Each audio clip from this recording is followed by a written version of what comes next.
So ayun guys, ito si Mother, si Inay Lucy, at siyang nag-request na gawin natin itong kanyang side table cabinet. So ayun Nay, anong masasabi mo sa ni-request mong side table cabinet? Ay napakaganda naman at talagang pinalitan na yung luma ko, bagong-bago na ito at kaganda. Ay simple naman. Alam nyo ba na ang side table cabinet ay kayang gawin ng 2 oras lamang? Dito sa channel ko ay kaya nating gawin at ipakita sa inyo ang step by step at kung paano gumawa ng simpleng side table cabinet sa loob lamang ng 2 oras. Ng 2 oras guys. Kaya ito ang ating ginawang cabinet sa 2 oras. Ito na ang resulta. Approve.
At meron tayong tinatawag na BB or backboard. So sumukat tayo ng 524 by 700 dahil 700 yung height and yung 524 ay plus 10 tayo doon sa 514. Ang reason ng 524 or plus 10 mm dahil sa tayo ay may allowance para doon sa depth o lalim ng ating groove na gagamitin para sa backboard. Kaya naging 524 yan. So sa ating naging cutting kanina, no? So ito yung ating side panel. So meron na tayong tagging. So ito yung side panel left. So ang measurement ay 700 which is the height, and 350 yun yung depth niya, at ito yung groove nung kabilang side. So ito naman yung kabilang side panel right. So nakasulat tayo dito ng side panel right, 700 ang height by 350. So ito rin yung kanyang groove para doon sa backboard. Both sides ay may groove. So ito yung pinaka backboard na gagamitin natin with 6 mm yung kapal niya. Ang sukat naman nito ay 700 by 524, 6 mm yung thickness. So backboard siya. Ito naman guys yung ating magiging bottom panel sa cabinet natin, at may measurement tayo na 514 pa din ang pinaka width niya by 350, which is ito yung depth. So 514 yung width, at dahil sa small cabinet ito, usually meron tayong ginagawang top rail, which is the top rail 1 and the top rail 2. So sa top rail 1 at sa top rail 2, ang measurement natin is 514 para the same dito sa 514 ng bottom, para pare-pareho sila ng sukat. So ito yung width niya, and by 75 mm, usually 100 mm top rail, pero dahil maliit lang ito, ginawa na nating 75 mm which is enough para doon sa top rail niya. So ito yung top rail 1 and top rail 2, and later papakita ko sa inyo kung paano siya binubuo para maging isang side table cabinet.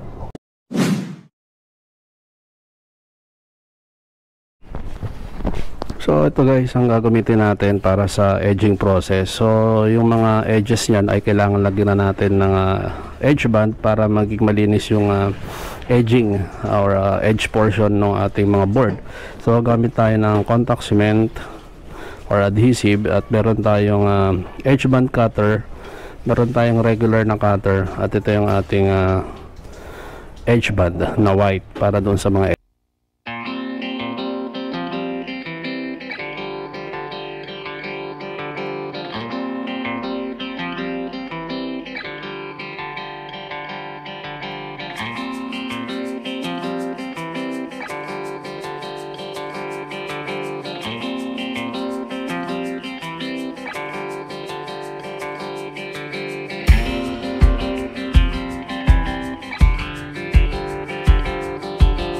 mag-apply ng adhesive sa mga edge band natin at sa ngayon ay naglalagay lang tayo, magbibigay tayo ng drying time at least mga 5 minutes to make sure lang na both edge or itong edge band natin ay properly nalagyan ng adhesive at in 5 minutes ay sapat na para magkaroon ng magandang contact at pagdikit. So ayun guys, tapos na tayo mag-apply ng edge band dun sa mga edge ng ating board. Ngayon naman ay gagamit tayo na itong tinatawag nating edge band cutter na available sa mga modular supplies. Diyan sa Binondo ay marami dyan. So ayan, ito yung ating edge band cutter. Importante to para precise yung cut nya. So ito guys, ito yung sinasabi natin na excess. So may mga excess kasi yan at dapat may excess talaga. So para makat yan, pwede kang gumamit ng regular cutter at pwede ka rin gumamit ng mas mabilis na edge band cutter. Alright, so yun, pantay na pantay. Alright, so dito muna ilalagay ito at itong isa naman, itong kabilang side panel. So ganun din para mas mabilis yung trabaho mo. So ayun, nakat na siya. Ikot mo lang para sa kabilang side. Right, ayan guys, so both sides ay nakat ng maayos. So ito naman yung top rail, cut lang natin. Ayun, kabilang side para sa top rail. Yan. So maraming gumagawa na mga kasama nating modular. So merong iba't ibang way kung paano mo siya ikakat o ititrim to mga sobra na to. So ito yung ginagamit na isang cutter at meron ding pwedeng gamiting file or may mga machine na nagtitrim na ito. So sa ngayon papakita ko sa inyo kung paano siya kinakat using regular cutter.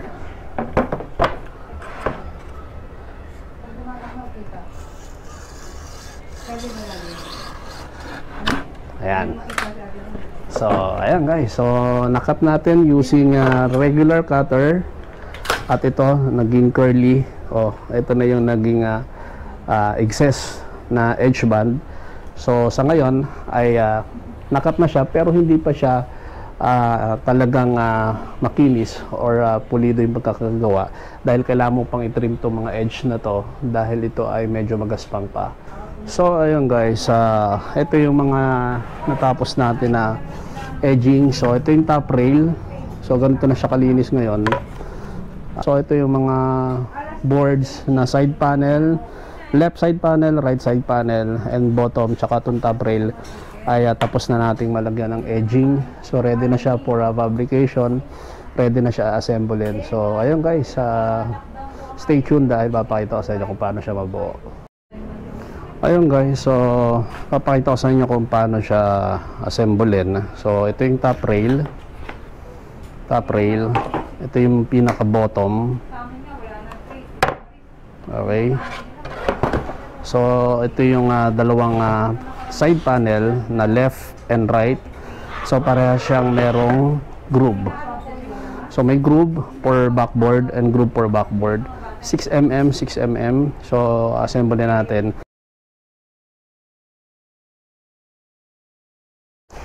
So ayun guys, dahil kailangan natin ng pocket hole para makonceal, no, or maitago natin yung mga screw head, dahil sa modular importante na nakatago yung screw head at hindi siya exposed doon sa mga exposed na area ng panel. So para remedyohan natin yan, ay gumagamit tayo na itong pocket hole na Kreg, which is available sa market. So ito yung single pocket hole natin at ito yung bit nya. So kakaiba, no? So available sa market ang Kreg. So pakita ko sa inyo kung paano ginagawa. Alright. So ayan guys, ang gagamitin natin para dito sa paggawa ng pocket hole. At gumagamit din tayo na itong Irwin para sa mga kaibigan nating mga supplier, seller. It's a highly recommended brand, Irwin Quick Grip. Para pag soloista ka lang dito sa mga ganitong project, ay malaking tulong itong Quick Grip para siyang mag-hold dun sa gagawin natin. Okay, tara, simulan na.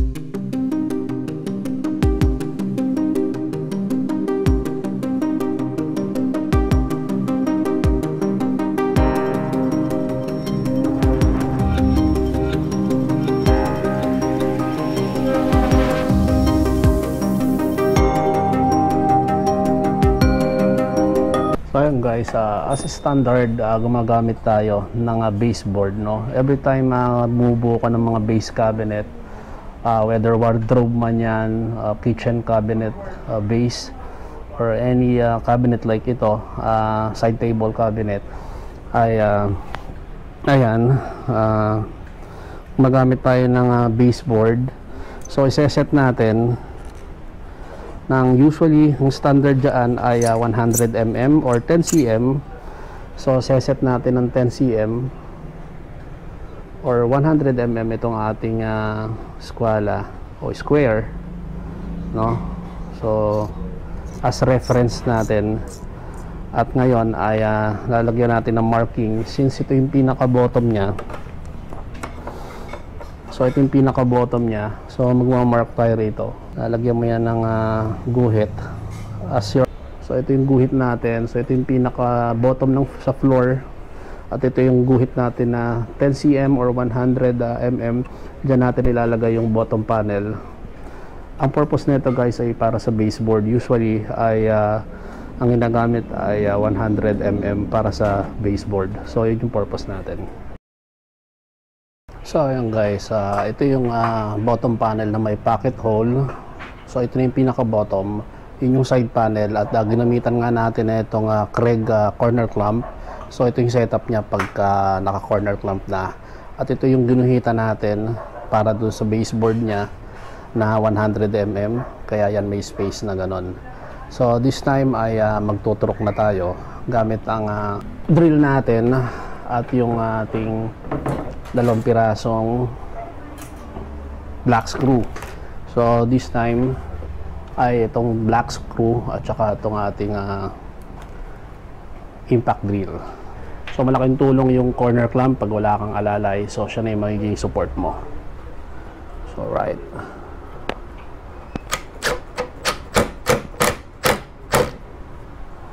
Right. So yung pangalawa,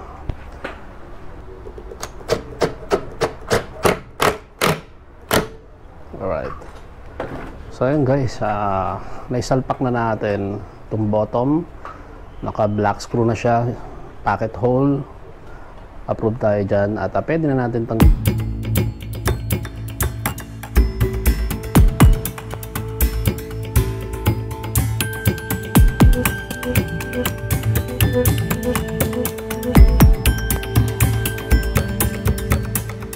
so ito yung top rail. Alright. So ito yung setup nya guys. Yan, para mas clear. So ito yung top rail na tinatawag. At dun sa top na ito ay maglalagay pa tayo ng counter table.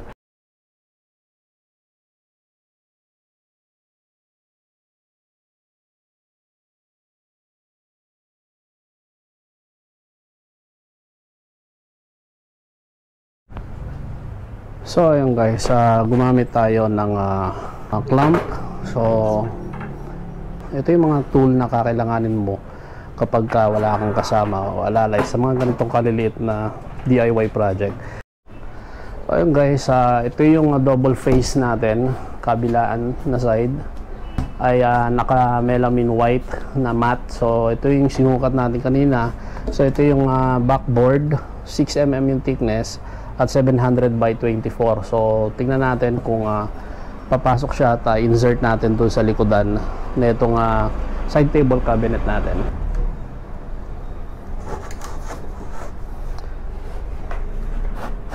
So ayan guys, napaka-smooth naman yung pagsalpak natin. So far walang problema. So ayan. Alright. Alright. So ayan guys, dali lang siya i-pull out at insert, papasok dahil sa ayan guys. So ito yung backboard. Ayan guys, napaka-smooth na itulak dahil tamang-tama yung mga sukat natin doon sa groove niya at saka yung saktong sukat nitong backboard. So ito yung backboard. Ayan. Side table cabinet. So ayan guys, ito yung edge band na may contact adhesive at ito na yung counter table niya na may wood grain, yung haspe ay maganda. At yan yung magiging counter table nitong side table cabinet ni mother. So ayun guys, tapos na ating counter table. So i-screw na lang natin siya sa ilalim yung counter table na to para hindi siya expose yung mga screws. So ito siya guys.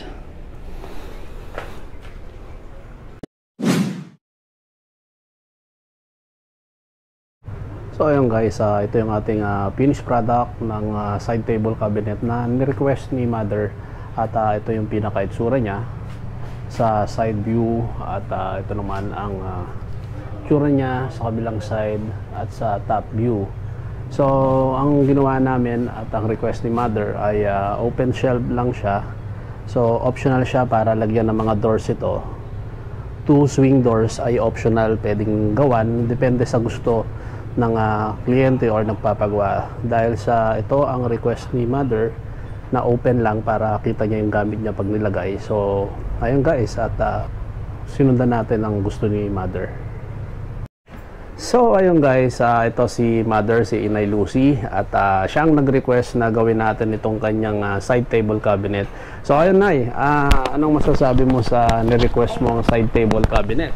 Ay napakaganda naman at talagang pinalitan na yung luma ko, bagong-bago na ito at kaganda. Ayun. Saya ka ba, Nay? Ay siyempre naman. Aba, oo. Sa loob lamang ng 2 oras ay ginawa natin yan dahil matagal mo nang nire-request yan. Kaya ayan, Nay. O, check mo. Silipin mo yan. Oh, ganda nga. Ay, yun pala ay. Oo nga. Ayan, Batanggay niya yan si mother. Ay, hindi. Kaya... Ibig sabihin wala bang gilid dito kamalaglag ang mga... Okay lang na wala yan na sa gilid dahil papangit ang design mo pag meron ka pa noon. Sige, pagkakaganda. So, ayan. Aba, gandang-ganda nga.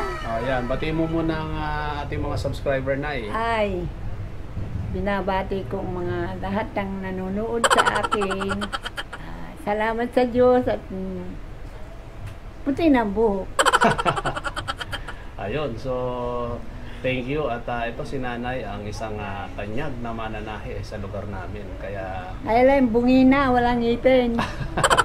bungi na daw siya. So ayan, thank you guys. At don't forget to subscribe. At hit yung bell button para sa susunod nating video ay kasama pa rin namin kayo. So ayan, bye-bye. Bye-bye. Napakaganda. Flying kiss. Sige na kayong mga kamag-anak dito. Ayan. So ayun mga karok, at kung natuto ka at nagustuhan mo ang step by step na paggawa natin dito sa side table cabinet, ay don't forget to subscribe and hit the bell button para ma-notify ka sa susunod na video. At marami kang matututunan dito sa ating channel, at marami din tayong gagawing mga susunod pang DIY project ng modular cabinet.